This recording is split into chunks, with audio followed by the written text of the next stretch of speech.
Hello everyone, hello dear student. भाई कैसे हैं आप लोग? एक बार जल्दी से बताएं। और आज की शुरुआत करने वाले हैं भाई हम क्लास की। देखिए, हम बात कर रहे हैं UP triple SC PET exams के अंदर जो इकोनॉमिक्स के कंसेप्ट हैं, इकोनॉमिक्स के जो क्वेश्चंस पूछे जाते हैं। और आप जानते हैं कि इसका सिलेबस बिल्कुल फिक्स्ड है, लगभग वहीं से सवाल पूछे जाते हैं। एक आध सवाल कभी इधर से उधर हो जाता है बिल्कुल, लेकिन 2021 में, 2022 में, 2023 में जो पीईटी का एग्जाम हुआ था उसका सिलेबस से ही बिल्कुल रिलेटेड रहा था, एक दो सवाल छोड़कर।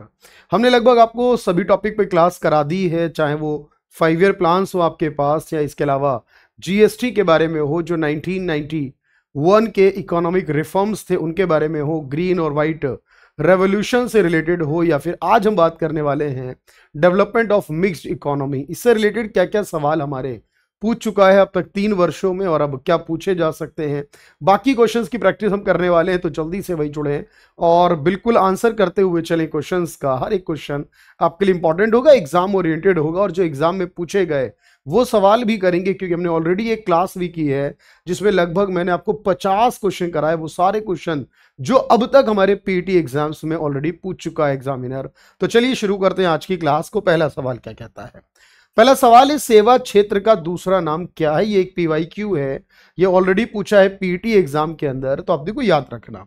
हम जानते हैं कि हमारे पास जनरली 3 सेक्टर होते हैं, जिसमें पहला सेक्टर है प्राइमरी सेक्टर। और हमें पता है इस प्राइमरी सेक्टर के अंदर जो नेचुरल एक्टिविटीज हैं वो आती हैं, इसे हम हिंदी में प्राथमिक क्षेत्र कहते हैं। और इसमें मोस्टली एग्रीकल्चर सेक्टर भी इसको कहा जाता है, बेसिकली कृषि क्षेत्र भी हिंदी में इसे आप कह सकते हो। इसी तरह हमारे पास दूसरा है सेकेंडरी सेक्टर, जिसे हिंदी में द्वितीयक क्षेत्र कहते हैं, और इसमें जनरली कंस्ट्रक्शन और मैन्युफैक्चरिंग आती है, इसे हम इंडस्ट्रियल सेक्टर भी कहते हैं, यानी हिंदी में इसे औद्योगिक क्षेत्र कहेंगे।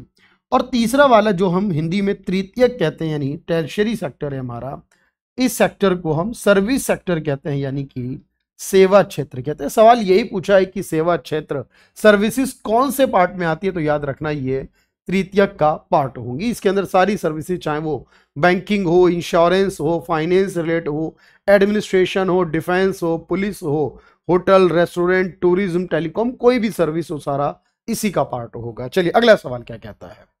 भारत में किस में मिश्रित अर्थव्यवस्था है? यानी सवाल ये कह रहा है कि जो मिश्रित अर्थव्यवस्था है इसका क्या अर्थ बनता है। तो भारत में जो मिश्रित अर्थव्यवस्था, India is a mixed economy in which, किसके बारे में बात हो रही है? देखो याद रखना, मिश्रित का मतलब है यहाँ 2 सेक्टर से है हमारे। एक सेक्टर जो सरकारी है और एक जो प्राइवेट है, हमारा निजी है। और जनरली सरकारी यानी गवर्नमेंट के लिए हम पब्लिक सेक्टर वर्ड यूज करते हैं। जो चीजें सरकार के कंट्रोल में है वो पब्लिक सेक्टर में आती हैं, और जो किसी व्यक्ति के कंट्रोल में है, किसी संस्था, कोई ग्रुप, कोई समूह, कोई व्यक्ति या व्यक्तियों के समूह के कंट्रोल में, वो प्राइवेट है। तो बेसिकली जब हम दोनों का कॉम्बिनेशन यूज करते हैं, क्योंकि जो पब्लिक के कंट्रोल में है उसे हम सोशलिस्ट कहते हैं, यानी समाजवादी विचारधारा कहते हैं। जो प्राइवेट के कंट्रोल में है उसे कैपिटलिस्ट कहते हैं, पूंजीवादी कहते हैं हिंदी में। लेकिन जो दोनों का कॉम्बिनेशन बन जाती है, दोनों को मिला के यूज करते हैं, उसको हमने मिक्स्ड कहा है, उसे हमने मिश्रित कहा, याद रखना। तो जहां को एग्जिस्टेंस हो पब्लिक एंड प्राइवेट सेक्टर का अस्तित्व हो दोनों का, वही मिश्रित अर्थव्यवस्था। इंडिया ऐसा ही है। स्वतंत्रता के समय निम्नलिखित में से किस क्षेत्र का भारत के जीडीपी में सबसे बड़ा योगदान था, सबसे बड़ा भाग था? उस समय के बारे में बात हो रही है भारत की जीडीपी यानी भारत की कुल आय के विषय में। सिंपल वर्ड्स में कहूं, सकल घरेलू उत्पाद, यानी देश की कुल आय जो है, जो वार्षिक एक साल की कुल आय होती है, उसे हम सकल घरेलू उत्पाद कहते हैं। और इस उत्पाद में अगर हम बात स्वतंत्रता के समय की करें, तो स्वतंत्रता के समय यानी आजादी के समय, इसमें जो हमारा कृषि यानी कि प्राथमिक क्षेत्र था, इसे अब क्या कह सकते हो, कृषि या प्राथमिक क्षेत्र था। भाई ये कृषि या प्राथमिक क्षेत्र का योगदान लगभग 56% था, जो कि सर्वाधिक था उस समय के लिए। लेकिन याद रखना, इस जीडीपी को जीवीए भी कहते हैं।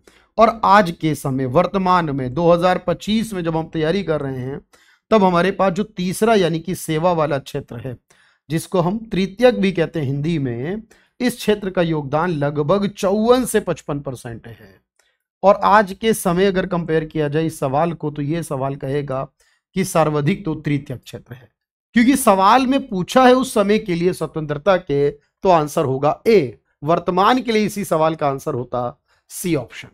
चलिए, सवाल है निम्नलिखित में से किसमें व्यक्ति या व्यक्तियों के समूह के द्वारा, ये पीईटी का पीवाईक्यू है, पहले पूछा हुआ सवाल है। देखो, जहां व्यक्ति और व्यक्तियों के समूह के द्वारा स्वामित्व हो, किसी इंसान के पास किसी चीज का अधिकार हो, तो उसे क्या कहोगे? तो किसी भी व्यक्ति के पास अगर कोई चीज का अधिकार है तो याद रखना उसे हमने प्राइवेट सेक्टर कहा है, उसे हमने निजी क्षेत्र कहा है। स्टेट ऑन्ड का मतलब और पब्लिक का मतलब, स्टेट ऑन्ड में भी गवर्नमेंट के पास अधिकार होता है और पब्लिक सेक्टर का मतलब भी गवर्नमेंट के पास ही अधिकार है। इन दोनों में कोई समस्या नहीं होनी चाहिए आपको। तो पब्लिक सेक्टर या स्टेट ऑन्ड की बात करें तो ये दोनों हमारे सरकारी के लिए रिप्रेजेंट होते हैं।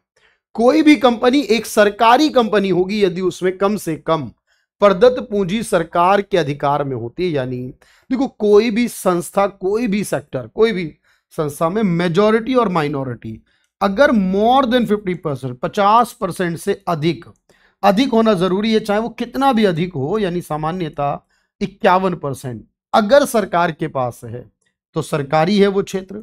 और अगर 50% से कम सरकार का है, मैं यहां बात किसकी कर रहा हूं? सरकार की बात कर रहा हूं। सरकार का हिस्सा, सरकार का अधिकार 50 से ज्यादा है तो उसे हम बोलते हैं वो पब्लिक सेक्टर है, वो सरकारी कंपनी है, निजी सरकारी यानी सार्वजनिक क्षेत्र है। और अगर 50 से कम है तो वो प्राइवेट सेक्टर है। यानी सेक्टर्स तो दोनों ही हो सकते हैं, सरकारी और प्राइवेट। तो यहां पर आप कहोगे सर एग्जैक्टली 50 तो नहीं चुन सकते ना, मोर देन 50 की बात होनी चाहिए। और मोर देन 50 मतलब 51 आप उसे कह सकते हैं, कोई समस्या नहीं है उसमें। क्लियर है बात यहां तक? चलो, निम्नलिखित में कौन सा सार्वजनिक क्षेत्र का उपक्रम संसद के तहत एक विशेष कानून पारित करके स्थापित किया गया है? तो संसद के तहत अगर किसी का कानून पास किया जाए, संसद में विशेष कानून पास किया जाए किसी चीज को बनाने के लिए, तो उसके क्या कहा जाएगा? तो देखो मेरे भाई, याद रखना, अगर संविधान के तहत अगर कोई लाया जाए, संविधान में जोड़ा जाए किसी संस्था को बनाने के लिए, संविधान में जोड़ा गया हो किसी को, तो उसे हम कॉन्स्टिट्यूशनल कहते हैं, संवैधानिक कहते हैं, है ना। अगर कोई विशेष कानून लाया गया हो, अगर कोई विशेष कानून पारित किया गया हो, एक्ट बनाया गया हो, जैसे आरबीआई का, सेबी का, तो उसे स्टैट्यूटरी कहते हैं, याद रखना। उसी को हमने स्टैट्यूटरी का नाम दिया। और यह भी याद रखना, जो सलाह देने के लिए बनी हो, जो सलाह देने के लिए बनी हो, विचार विमर्श के लिए, कि भाई उसका काम कुछ करना नहीं है, बस सरकार को किसी मामले पर सलाह देना है, तो उसे एडवाइजरी या कंसल्टेटिव भी कहते हैं। उसे एडवाइजरी या कंसल्टेटिव कहते हैं। तो इस तरीके से ना हमारे पास कई पॉइंट आते हैं, याद रखना ये सारे इंपॉर्टेंट है हमारे लिए। तो हमने कहा कि इसी को हमने स्टैट्यूटरी कॉर्पोरेशन कहा, क्योंकि सवाल ने कहा विशेष कानून बना हो, एक्ट बना हो। डिपार्टमेंटल का मतलब तो सरकारी होता है, बेसिकली सरकारी तो कोई भी हो सकता है, लेकिन उसका एक्ट बनेगा तो स्टैट्यूटरी, और कॉन्स्टिट्यूशन में ऐड होगा तो कॉन्स्टिट्यूशनल है। बात समझ पा रहे हो मेरी? बहुत अच्छे से क्लियर हो रही है सारी बातें? बताओ भाई। चलो, निम्नलिखित में कौन सा क्षेत्र भारत का सबसे बड़ा नियोक्ता यानी सबसे ज्यादा एम्प्लॉयमेंट प्रोवाइड करने वाला है? तो मेरे भाई याद रखना, सबसे बड़ा नियोक्ता यानी सबसे बड़ा एम्प्लॉयर, जहां सबसे ज्यादा लोगों को नौकरी यानी काम, चाहे वो किसी भी प्रकार का हो, मिलता है, तो सबसे बड़ा जो नियोक्ता क्षेत्र है, तो अगर वो पूछे स्वतंत्रता के समय तो भी याद रखना, और वर्तमान में, तो स्वतंत्रता के समय भी हमारा जो कृषि क्षेत्र है, जो प्राथमिक क्षेत्र है हमारा, वही सबसे ऊपर था। सबसे ज्यादा लोगों को रोजगार उस समय भी कृषि में मिलता था। लेकिन इस सवाल को बदलकर वर्तमान के विषय में पूछा जाए तो भी याद रखना, सबसे ज्यादा रोजगार आज भी कृषि यानी कि प्राथमिक में ही मिलता है, ये सबसे ऊपर है। और आज भी देश की लगभग 44% पॉपुलेशन यहीं पर रोजगार प्राप्त करती है, इंडिविजुअली एक सेक्टर में 44% लगभग, जो कि सबसे बड़ा सेक्टर है। बात समझ पा रहे हो? तो कभी भी सवाल में कंफ्यूज नहीं होना है, ध्यान रखना। इनमें से किस प्रकार की अर्थव्यवस्था में संसाधनों पर निजी अधिकार होते हैं और आर्थिक गतिविधियों का मुख्य लक्ष्य लाभ अर्जित करना होता है? अर्थव्यवस्था में संसाधनों पर निजी अधिकार होते हैं और आर्थिक गतिविधि का मुख्य उद्देश्य लाभ अर्जित करना होता है। देखो यहां पर आपको याद रखना, जब बात निजी की होती है, क्योंकि समाजवादी में सरकार का अधिकार होता है, देखो इस बात को याद रखना, समाजवादी में सब चीजों पर अधिकार सरकार का होता है, और पूंजीवादी में सब चीजों पर निजी यानी कि प्राइवेट सेक्टर का, व्यक्तियों का निजी अधिकार होता है। जबकि मिश्रित अर्थव्यवस्था में सरकारी और निजी दोनों का अधिकार होता है। ग्लोबल का मतलब यह होता है कि जो वर्ल्ड लेवल पर हो, जो दुनिया के सभी देशों से जुड़ी हो, जहां ये दोनों काम करते। सवाल में सिर्फ निजी की जिक्र है, तो इसका मतलब ये पूंजीवादी कैपिटलिस्ट इकोनॉमी के बारे में बात हो रही है। ये सवाल भी हमसे ऑलरेडी पूछा हुआ है हमारे एग्जाम के अंदर। अर्थव्यवस्था में जब हम बात करते हैं कृषि क्षेत्र की और सेवाओं की, तो क्या लगता है आपको आंसर होगा? हम कृषि क्षेत्र का जिक्र कर रहे हैं और सेवाओं की बात कर रहे हैं, तो कृषि क्षेत्र और सेवाएं हमारी किससे जुड़ी होती है? बताएं भाई। ये जो कृषि का क्षेत्र है और जो सेवाएं हैं हमारी, ये किससे जुड़ी हुई हैं? तो याद रखो, अब कृषि का संबंध प्राथमिक से, प्राइमरी से है, और सेवाओं का संबंध तृतीयक से है, टर्शरी से है। क्योंकि ये कॉम्बिनेशन में चुनना है तो आपका आंसर होगा ए ऑप्शन, प्राइमरी, सेकेंडरी और टर्शरी, इस तरीके से कॉम्बिनेशन है। तो मेरे भाई बस इतना आपको याद करना है, कृषि प्राइमरी से है और टर्शरी से क्या रिलेट करेगा? सेवाएं रिलेट करेंगे। चलिए भाई अगला सवाल देखते हैं। भारतीय अर्थव्यवस्था में जब हम संयुक्त क्षेत्र की बात करते हैं, तो इस संयुक्त क्षेत्र का क्या मतलब है? बताएं भाई। जब हम कहते हैं कि कोई भी सेक्टर हमारा ज्वाइंट सेक्टर है बेसिकली, तो ये हम किसे कह रहे होते हैं? देखो यहां पर इसका मतलब ये होता है कोई भी कमोडिटी के बारे में कि दोनों ने मिलकर प्रोड्यूस की है, कोई भी सेक्टर के बारे में, कोई वस्तु के बारे में नहीं। यहां मतलब ये होता है कि कोई एक उद्यम है, जैसे मान लीजिए हमारा स्कूल है, अब वो सरकार वाले अलग चला रहे, प्राइवेट वाले अपने अलग चला रहे, हॉस्पिटल भी सरकारी प्राइवेट के रूप में है, हमारे टेलीकॉम, हर एक चीज में आप देखो।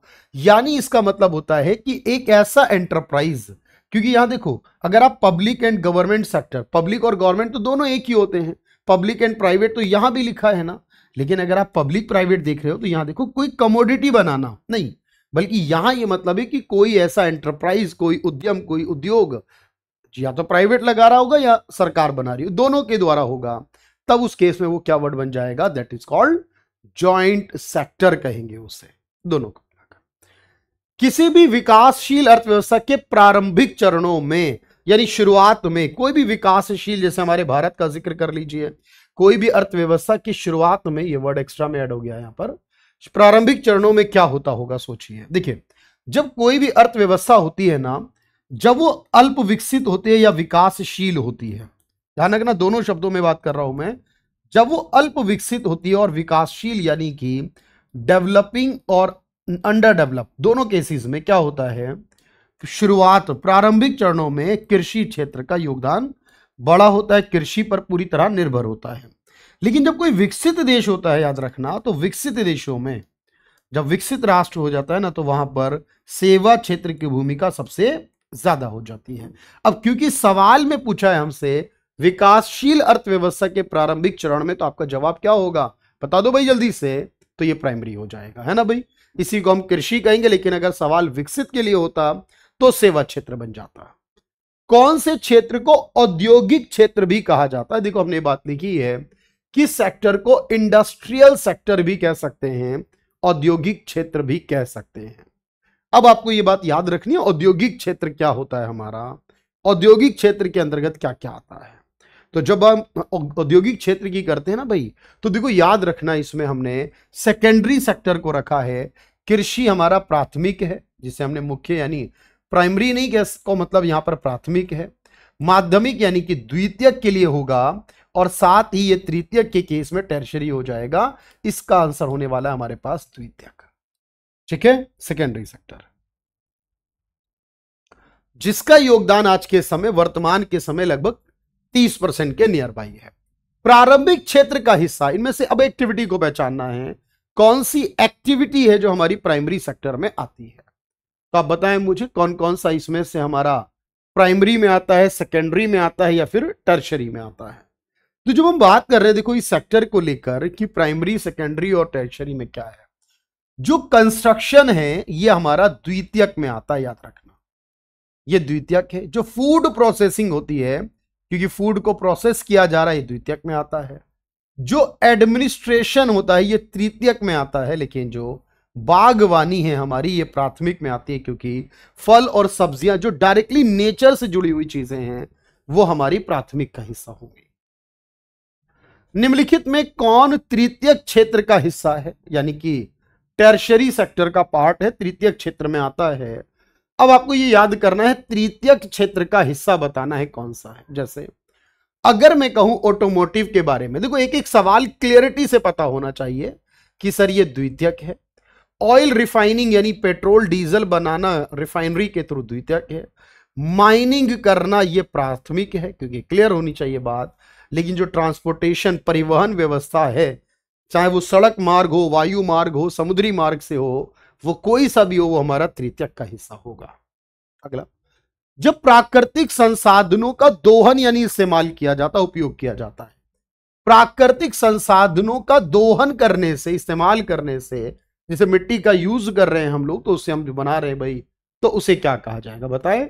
तो इसका मतलब है वो हमारा प्राइमरी सेक्टर होगा सर, क्योंकि जमीन से जुड़ा हुआ है, सर्विस एरिया क्षेत्र यानी सर्विस से रिलेट करता है। माइनिंग एक पॉइंट है बस, उसके अलावा तो प्राइमरी में तो माइनिंग भी शामिल होता है। ओवरऑल मिलाकर याद रखना इसका आंसर आपको प्राइमरी करना है। किसे हम ब्लू कॉलर पेशा भी कहते हैं, देखो याद रखना हमारे पास तीन तरह की जॉब हैं। जब हम बात करते हैं सेकेंडरी के बारे में तो इसे ब्लू कॉलर जॉब कहा जाता है। प्राथमिक के बारे में बात करते हैं इसे रेड कॉलर जॉब कहा जाता है, और तृतीयक के बारे में बात करें इसे व्हाइट कॉलर जॉब कहते हैं। तो अमूमन ये ना एक रिप्रेजेंटेटिव वर्ड होते हैं भाई, मतलब ऐसा नहीं कि कलर से कोई काम है इसका, हम यूज करते हैं। व्हाइट कॉलर का मतलब है कि वहां मेंटली वर्क हो रहा, फिजिकली वर्क नहीं हो रहा, इसलिए कपड़े साफ हैं, साफ होने का मतलब वो व्हाइट को रिप्रेजेंट कर रहा है भाई, है ना। तो इसीलिए याद रखना ये हमारा ब्लू कॉलर की जब बात आएगी तो वो सेकेंडरी हो जाएगा, द्वितीयक हो जाएगा। पीपीपी में जब, हाँ पीपीपी बड़ा इंपॉर्टेंट वर्ड है, देखो पीपीपी यानी पब्लिक प्राइवेट पार्टनरशिप। आपने कहा था ना कि 50 से ज्यादा सरकारी का हो तो सरकारी, 50 से कम सरकार का हो तो प्राइवेट, और दोनों का आधा आधा हो। आजकल बहुत सारे काम ऐसे ही हो रहे हैं ना भाई, कोई स्कूल बन रहा है तो पीपीपी मोड है, हॉस्पिटल बन रहा है, हाईवे बन रहा है, एयरपोर्ट बन रहा है, कहीं डैम बन रहा है, कुछ भी डिफेंस के आइटम बन रहे हैं, यहां तक कि पीपीपी मोड है। यानी प्राइवेट वाले काम करते हैं, पैसा लगाते हैं, सरकार उनको अधिकार देती है, परमिशन देती है, उसके बाद उनके बीच डील हो जाती है। देखो इसका मतलब ये होता है जहां पर आधा आधा सरकार और प्राइवेट वालों हिस्सेदारी में आधा कर लेते हैं, साझा कर लेते हैं, जिम्मेदारियों को बांट लेते हैं, उस तरीके से काम करते हैं कि भाई एक एयरपोर्ट बनाना है, सरकार ने अडानी ग्रुप को उसकी जिम्मेदारी दे दी, खर्चा अडानी ग्रुप का होगा, अगले 30-35 40 साल का अधिकार होगा, तब तक वो उससे रेवेन्यू जनरेट करेगा, बाद में वो सरकार को दे देगा।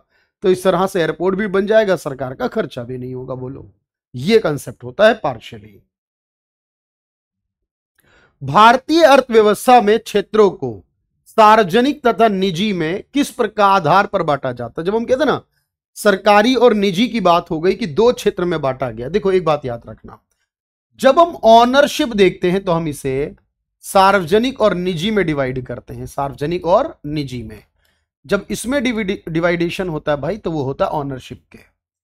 जब हम कहते हैं एक्टिविटी गतिविधि तो इससे हम डिवाइड करते हैं प्राथमिक, द्वितीयक और तृतीयक में, प्राथमिक, द्वितीयक, तृतीयक। लेकिन जब एम्प्लॉयमेंट पॉलिसी देखते हैं ना, एक और तरीका होता है, इसे कहते हैं संगठित और असंगठित, यानी ऑर्गेनाइज्ड अनऑर्गेनाइज्ड। जैसे सरकारी नौकरी, आप बड़ी प्राइवेट कंपनी में नौकरी कर रहे हैं ना, वो संगठित है, सब कुछ अच्छा होगा, सैलरी भी होगी, रिटायरमेंट बेनिफिट्स भी होंगे, बीच में अलाउंस भी मिलेंगे, जॉब सिक्योरिटी भी होगी, जहां सब बढ़िया हो ना, वो संगठित होता है हमारा। हम उसी में तो जाने का प्रयास कर रहे हैं मेहनत करके। असंगठित में तो कुछ भी नहीं मिलता है, बस जो काम कर रहे हो उसके पैसे मिल रहे हैं, वो भी कम मिलते हैं जनरली सरकार के हिसाब से। ये वाला कंसेप्ट याद रखना। संयुक्त क्षेत्र क्या होता है अपने आप में? संयुक्त का मतलब आपको पता है, इंडिया जैसे हमारा है उसके अकॉर्डिंग अगर मैं बात करूं तो जहां सरकारी और प्राइवेट इंडस्ट्री दोनों हो, उसी को बोला जाता है हमारे पास संयुक्त। राज्य और केंद्र सरकार वाली बात नहीं, घरेलू और विदेशी कंपनी की बात नहीं है, जहां सरकारी और प्राइवेट दोनों इंडस्ट्रीज हो। जैसे जैसे अर्थव्यवस्था विकसित होती है, ये बड़ी इंपॉर्टेंट बात है, मैंने बताया ना विकसित देशों में क्या होगा, बताओ आप मुझे। जैसे जैसे अर्थव्यवस्था विकसित होती जाएगी क्या हो जाएगा बताओ।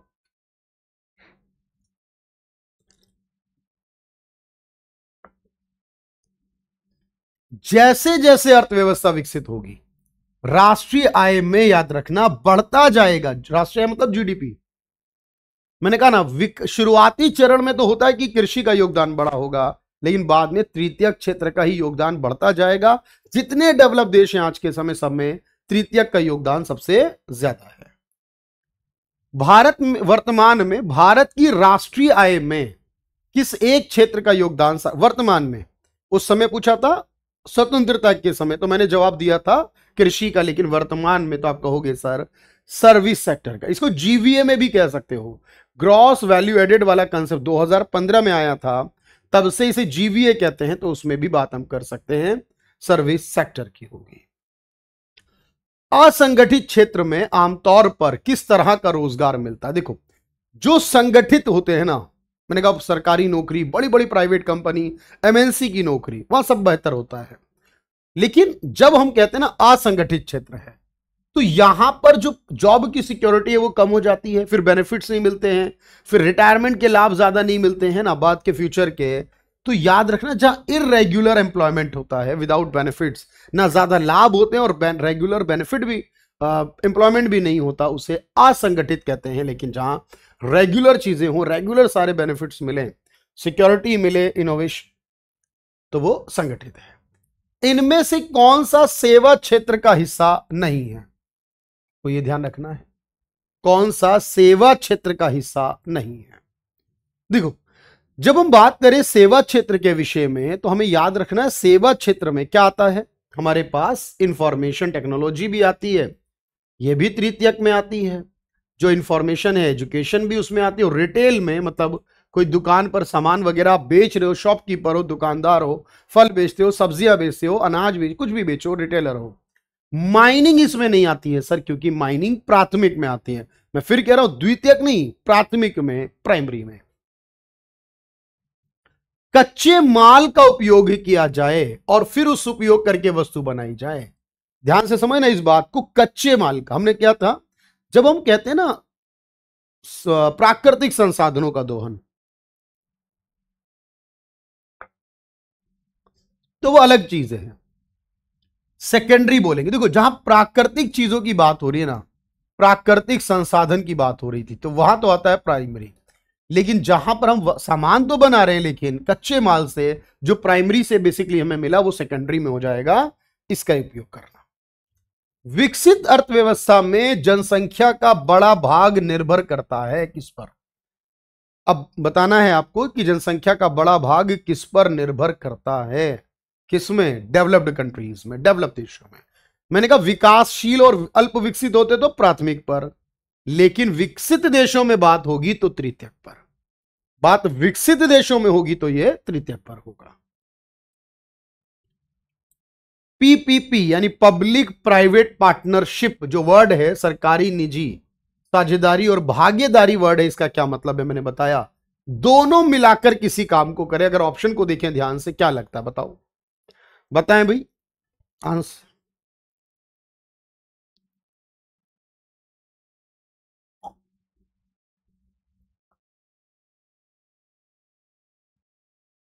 जहां पर सब चीजें शेयर्ड हो जाएंगी, मतलब बांट ली जाएंगी, सरकार और प्राइवेट चीजों को बांट लेगी, इस आधार पर बांटेगी, तो वो हमारा ये पॉइंट होगा।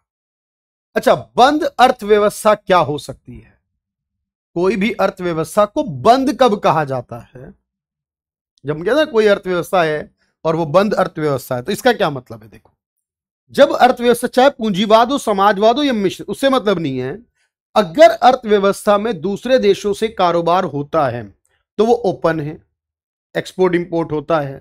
लेकिन जहां पर ना एक्सपोर्ट हो ना इंपोर्ट हो, जहां पर ना एक्सपोर्ट हो ना इंपोर्ट हो, तो ना निर्यात हो ना आयात हो, ऐसे केसेस में तो याद रखना उसको हमने एक बंद अर्थव्यवस्था कहना। जैसे नॉर्थ कोरिया इसका एक बड़ा एग्जांपल है, बाकी दुनिया के ज्यादातर देश तो ओपन है, व्यापार करते ही है, जैसे शायद अगले सवाल में भी होगा हमारे पास, उसकी बात करेंगे हम। लेकिन पूंजीवादी अर्थव्यवस्था में देखो, अगर पूंजीवादी है, कैपिटलिस्ट है, तो उसमें कीमतें कौन तय कर सकता है? देखो याद रखना, अगर मैं बात करता गवर्नमेंट की, तो गवर्नमेंट किसमें तय करती है? गवर्नमेंट तय करती है समाजवादी में। समाजवादी अर्थव्यवस्था में कीमतों को गवर्नमेंट तय करती है। लेकिन पूंजीवादी में डिमांड और सप्लाई, यानी बाजार की शक्ति, ना अकेले डिमांड ना अकेले सप्लाई, बाजार की शक्ति करती है, डिमांड एंड सप्लाई करती है।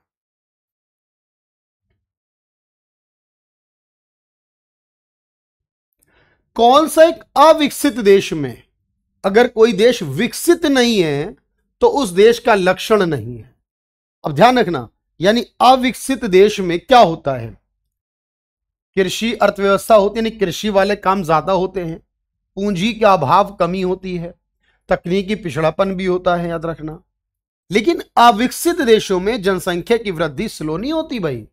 अविकसित देशों में जनसंख्या की वृद्धि बहुत तेज होती है, बहुत फास्ट होती है। क्यों? क्योंकि सर अविकसित देश जो होते हैं वहां पर, क्योंकि धीमी जनसंख्या वृद्धि तो विकसित देशों में होती है।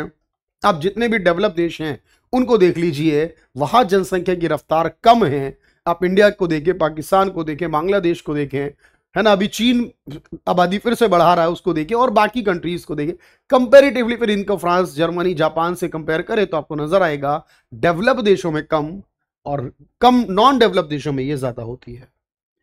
स्वतंत्रता के होते ही भारत ने किस अर्थव्यवस्था को चुना था? देखो, सरकार चाहती जो थी, सरकार नहीं कह सकती, जवाहरलाल नेहरू की अपनी पसंद जो थी, देश के प्रधानमंत्री की अप्रोच से ही देश चलता है, उनकी अपनी जो पसंद थी वो थी समाजवादी। लेकिन बाकी जो मेंबर्स थे वो नहीं चाहते थे समाजवादी व्यवस्था हो। सोवियत संघ से प्रभावित थे जवाहरलाल नेहरू, उसमें कोई इशू नहीं है। तो हमने फिर मिश्रित को ही शुरुआत से चुना। लेकिन हाँ, अगर जवाहरलाल नेहरू की पसंद, चॉइस की बात करें तो वो समाजवादी व्यवस्था को ज्यादा बेहतर मानते थे, ठीक है, उनकी अप्रोच में। लेकिन भारत ने बाद में नॉन अलाइंड मूवमेंट का, मतलब ऐसे second world war, cold war के समय भारत उस स्थिति में रहा कि ना तो वो अमेरिका का साथी ना सोवियत संघ का, वो मिड में रहा, स्वतंत्र रहा, इंडिपेंडेंट रहा, और साथ में किसी भी ग्रुप का पार्ट नहीं बना, नॉन अलाइंड मूवमेंट का हिस्सा रहा कि हम किसी के साथ नहीं जाएंगे। किस प्रकार की अर्थव्यवस्था में संसाधनों का स्वामित्व सरकारों के पास होता है? अब जिस अर्थव्यवस्था में सारी चीजों का अधिकार ही सरकार के पास होगा, तो आप मुझे बताएं क्या होगा? तो सरकार के पास जो अधिकार की बात की गई है वो फ्री इकोनॉमी, क्योंकि ये जो फ्री वर्ड है ना, सॉरी माफ कीजिएगा, ये पूंजीवाद के लिए, और सेंट्रल इकोनॉमी में कह रहा था, क्योंकि सेंट्रल इकोनॉमी का मतलब होता है समाजवादी।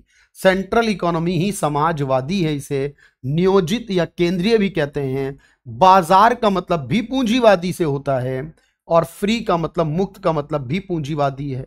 क्योंकि अगर आपको ये नहीं पता इन सबके मतलब पूंजीवादी से जुड़ रहे हैं आपके, तो फिर आंसर मुश्किल होगा। सरकार के पास अधिकार जो है वो सेंट्रल में होगा। बंद अर्थव्यवस्था कौन सी होगी? फिर वही सवाल है एक बार फिर। मैंने कहा जहां पर कोई फॉरेन ट्रेड, कोई विदेशी व्यापार नहीं होगा, कोई विदेशों से एक्सपोर्ट इंपोर्ट नहीं होगा, विदेशों से कोई इन्वेस्टमेंट नहीं होगा, तो ऐसी अर्थव्यवस्था जहां विदेशों के साथ किसी भी प्रकार का कोई लेन देन की स्थिति ना हो, वो बंद अर्थव्यवस्था है। अच्छा, मुक्त बाजार, अब आपको याद आ गया, मुक्त बाजार मतलब होता है पूंजीवादी। मुक्त बाजार पूंजीवादी अर्थव्यवस्था को ही कहते हैं। तो ये जो कॉन्सेप्ट था ना हमारा, डेवलपमेंट ऑफ मिक्स्ड इकोनॉमी, इससे रिलेटेड जो PYQ है वो मैंने करा है, जो इसी से रिलेटेड और बाकी के question and most expected questions हैं वो मैंने आपको करा दिए हैं। इससे पहले मैंने ऑल PYQs की एक सिंगल वीडियो करा दी थी। तो लगभग हमारे पास ये सारे के सारे जो कंसेप्ट है ना, ये हमारे पूरे हो रहे हैं भाई, और ये बहुत ज़रूरी है हमारे लिए करना, क्योंकि जब हम इन सबको कर लेते हैं ना, उसके बाद हमें लगता है कि हाँ अब हम सिक्योर हैं कि हमारे जो 5 सवाल आएंगे लगभग हम उनको अच्छी तरीके से पूरा कर पाएंगे। तो चलिए, ये जो आपकी सीरीज थी ये बहुत इंपॉर्टेंट है, इस सीरीज को देखिएगा ज़रूर, और जब एग्जाम टाइम आएगा हम तब आप भी के लिए भी कुछ बहुत अच्छा लेकर आएंगे। ठीक है, चलिए, thank you everyone, thank you so much.